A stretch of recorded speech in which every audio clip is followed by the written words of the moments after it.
যদি কখনো হঠাৎ করে হারিয়ে যাই, কেউ কি খুঁজবে? হয়তো না। যদি আমার আইডিতে হঠাৎ করে পোস্ট করা না হয়, কেউ কি মিস করবে? হয়তো না।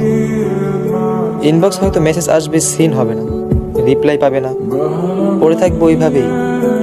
কেউ কেউ হয়তো অপেক্ষা করবে, এই বুঝি আসলো অনলাইনে। আবার কেউ কেউ তো টেরই পাবে না যে কেউ একজন হারিয়ে গেছে। হঠাৎ কারো একটা সময় হয়তো মনে পড়বে যে কে জানি আর নেই। কষ্ট করে নামটা সার্চ করবে, আগের পুরোনো প্রোফাইলটা চেক করবে, আর ভাববে হুট করে কোথায় চলে গেল। আবার কেউ কেউ অ্যাক্টিভ না পেয়ে তো ফ্রেন্ড লিস্ট থেকে আনফ্রেন্ডই করে দিবে। যখন আমি থাকবো না, আমার স্মৃতিগুলি কি কারো মনে পড়বে? হয়তো না, আবার হয়তো হ্যাঁ। তবে হারাতে হবে, হারাতে হয়। কেউ আয়োজন করে হারায়, কেউ হুট করে হারায়। আমি না হয় হুট করেই হারিয়ে যাব।